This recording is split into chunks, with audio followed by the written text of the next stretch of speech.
shine so bright, you might go blind. Blind, blind. When I walk through, they close their blinds. Hey guys, welcome back to my channel. Two girls, two opinions. Thanks for stopping by. Do me a favor, like, comment, and subscribe because we definitely need your support. Today's drama may possibly be two parts because the topics that I want to touch on are quite important and quite lengthy, and I think it'll help you choose whether or not you'd like to watch this drama or not. Today's drama is The Forbidden Flower. So, The Forbidden Flower is 24 episodes. It was directed by Chen Zhaofei.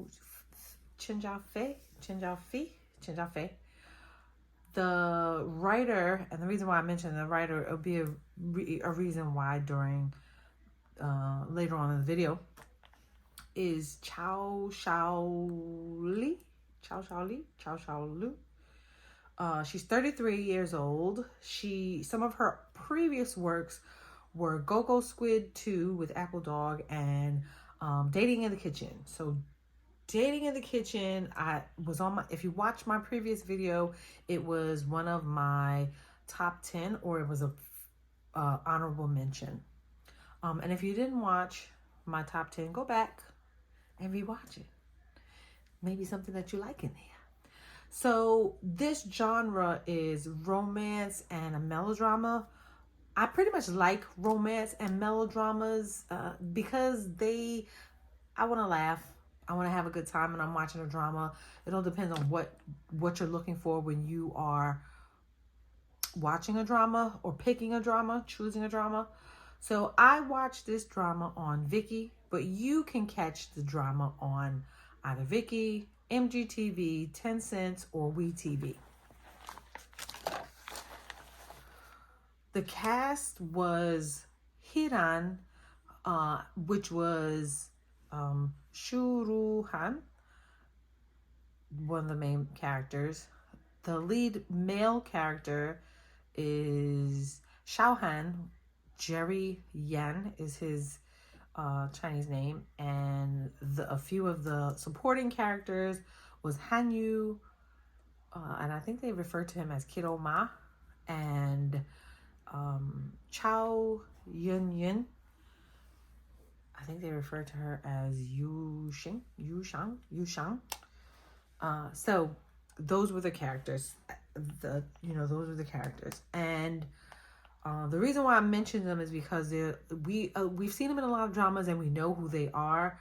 So that kind of helps support like why you would watch the drama.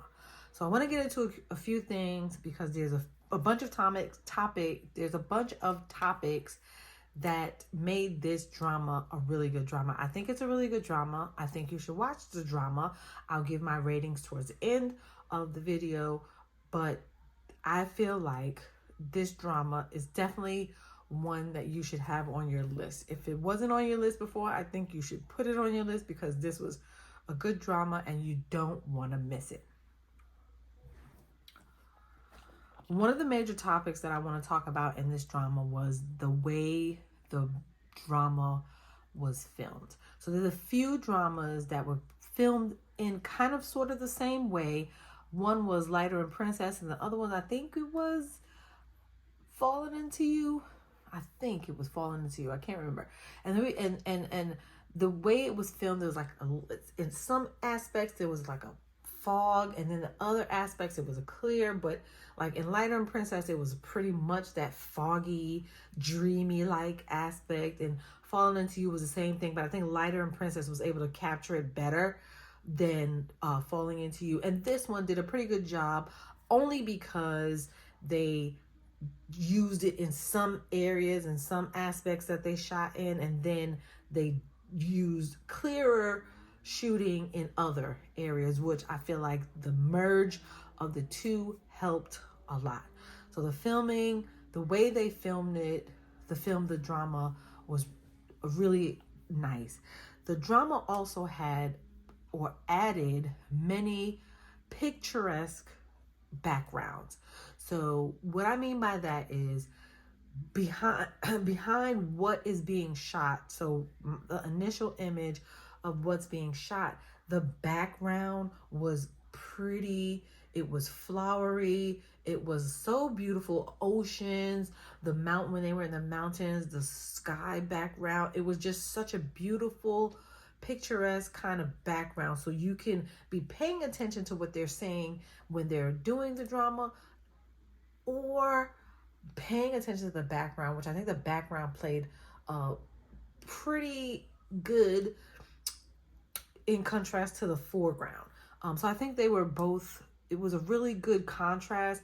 I think they shot it really well. I think they really paid attention to detail in this movie. So the dynamic of the movie, our main character, Huran, she has leukemia. She was diagnosed with leukemia from very young.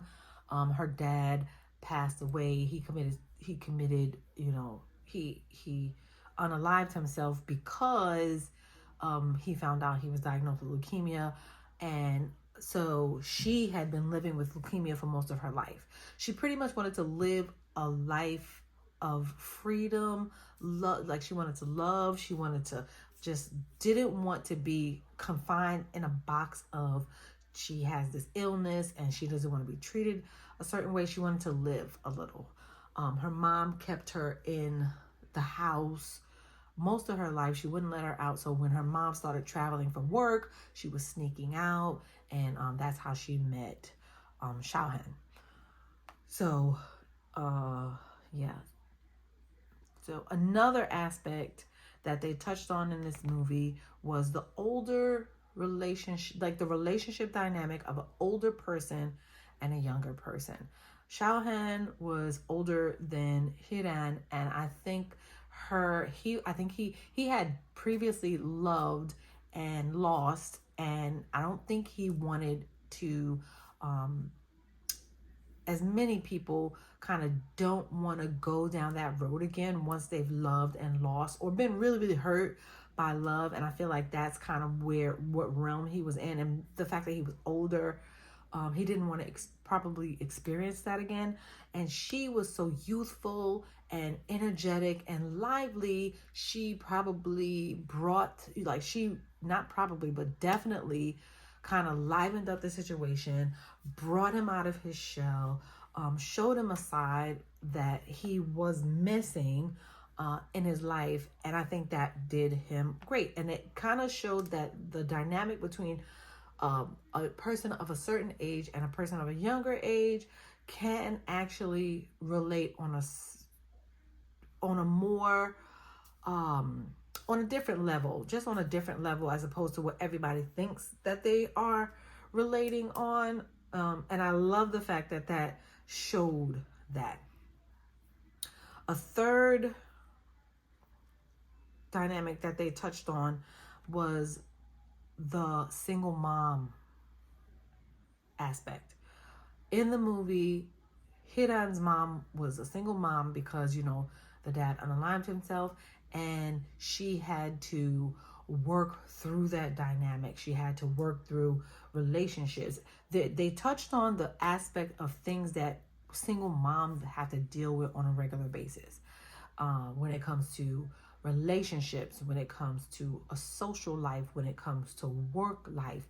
There are things that single moms have to put in perspective when it comes to their children, as opposed to people who do not have children or who are free to do whatever it is that they do and just live their lives. In the drama, it weighed options for her. She with her in respect to her relationship, or even finding a relationship or starting a relationship, the things that she had to put in perspective over her relationship, whether she wanted to pursue a relationship or not, because she had these responsibilities. She had to weigh whether or not she was able to get into this relationship. Then when it came to work and her daughter's health, she had to put in that perspective, whether sometimes your work has to take a back seat to your children's needs or health because you have another person to look after.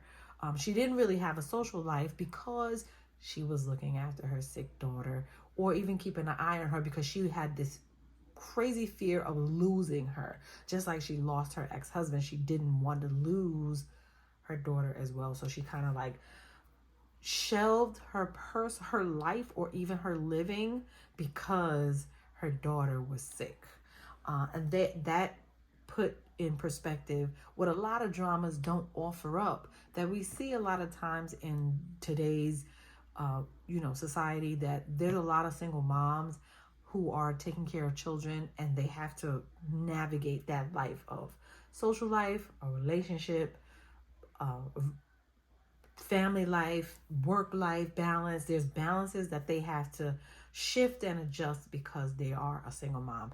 And I love the way that this drama showed that it can be done, and it could be done eloquently.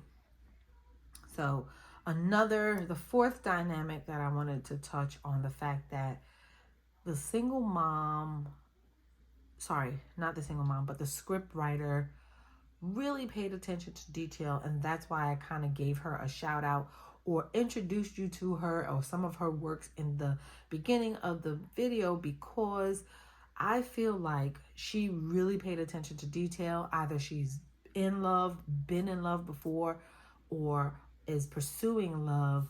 She was able to capture those little nuances and those tiny little details that we tend to overlook when we're looking for a relationship, when we're in a relationship, whether it be that just playfulness, or that communication, or those unspoken words that you would speak to your lover and they know what you're talking about. Just little things, little nuances that we would overlook. She picked up on, and they put into this drama. She wrote them in like this, the way the script was written, it was eloquently written.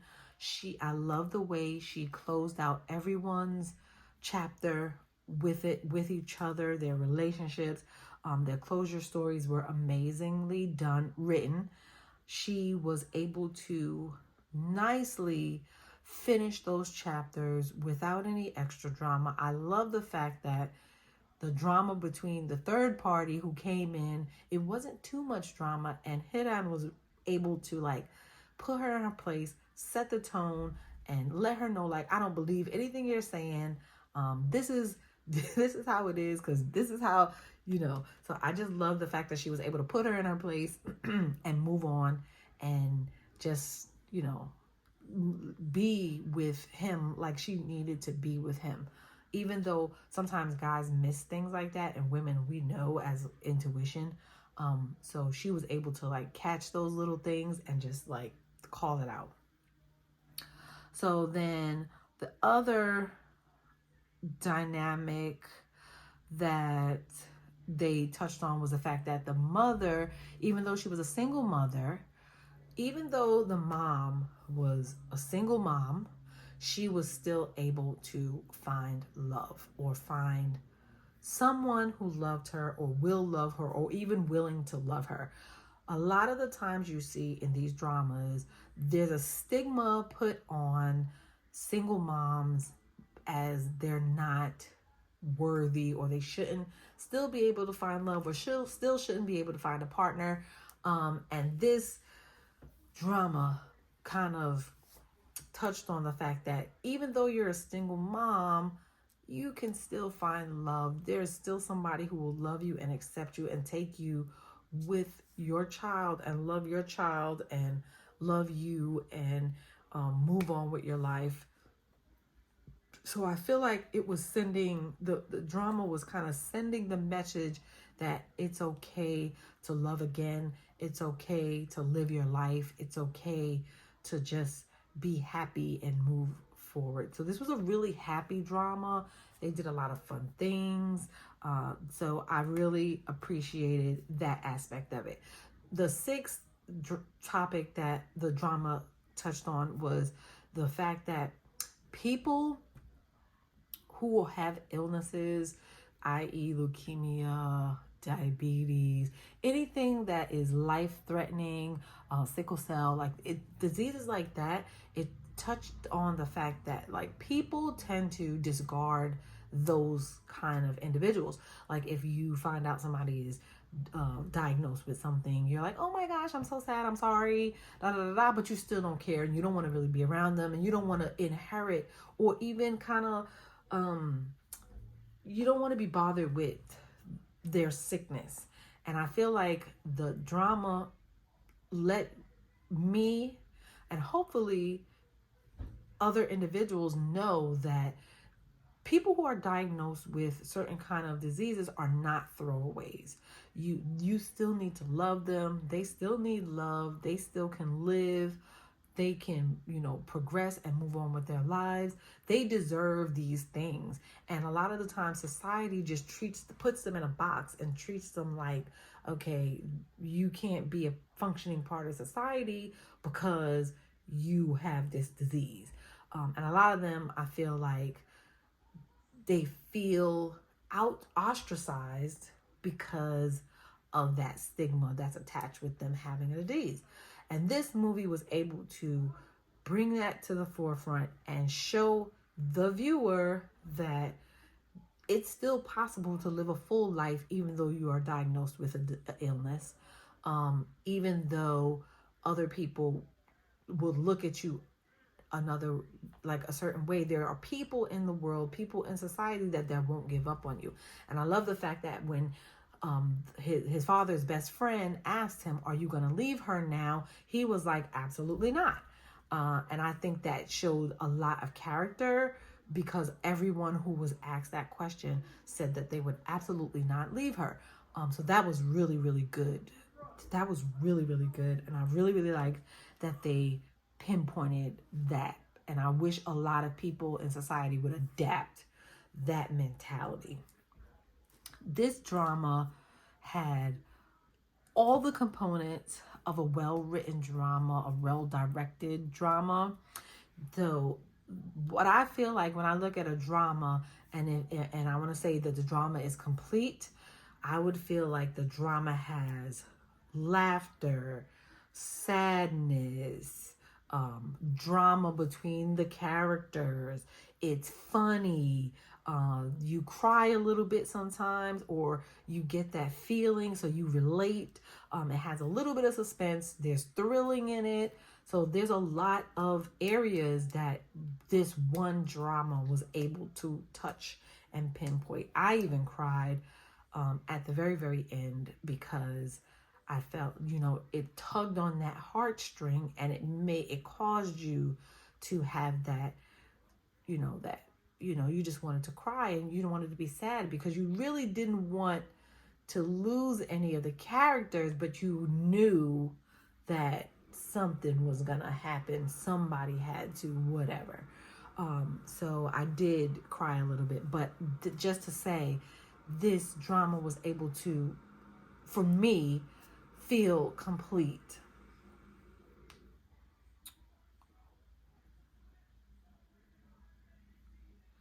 Yeah, and then the final aspect that I wanted to touch on was the cultural aspect. So in a lot of the dramas that we watch, and a lot of the whether it be Korean dramas, Chinese dramas, Taiwanese dramas, Japanese dramas, we don't get to see a lot of the other cultures that lie within those those countries. This drama did such a good job in introducing the Shang tribe to us. Now, there's a girl who I follow.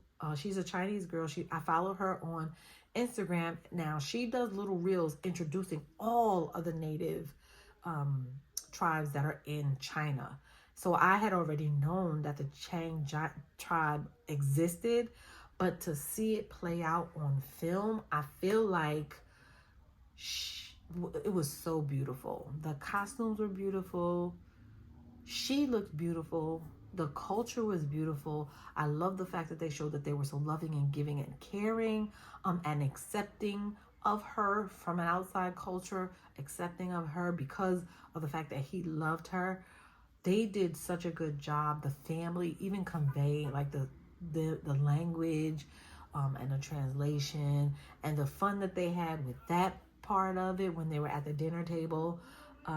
It was just really amazing, and I wish a lot more dramas would incorporate things like that, because you have Taiwanese actors that come and act in these Chinese dramas, or you have other cultural, because you have different diasporas in China, and you have different dialects, and I wish that a lot of these dramas would capture that more, because it was beautiful. The wedding was so beautiful. I was just taken aback by just the beauty of it, and that was another reason why I said that the picturesque type of the background, the filming of it, it was just beautiful. It was all beautiful. So even if you hated the movie, you really have to appreciate those aspects of the movie. And that was the final point that I wanted to touch on for you guys, and just to give you another reason why you should just at least put this on your playlist to watch, because it was really good watch. So all in all, I give this drama a 4.3 strawberries out of 5. And the reason why I give it a 4.3 and not a 5 is because I don't think anything is perfect. I think everything has it's always missing something. And the reason why I didn't give it a 4.5 was because the first episode bored me to death. Even though it was an introduction episode, it kind of bored me. But I really wanted to watch this drama, so I kind of stuck with it. I did stop and then start again and watch it.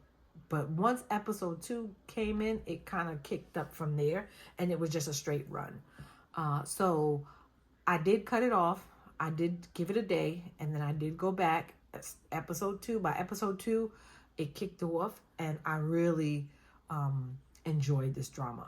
So please watch this drama or add it to your list if you haven't already.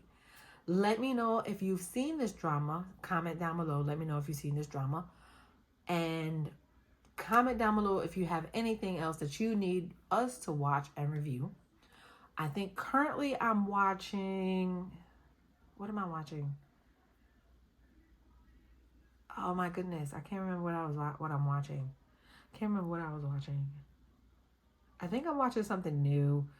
I can't remember what I'm watching right now, but clearly it's not memorable because I keep forgetting it, and then I keep starting it over. I think it's that, I can't remember. Anyway, thank you guys for watching. Comment, subscribe, and like, and we will see you in the next one. Peace.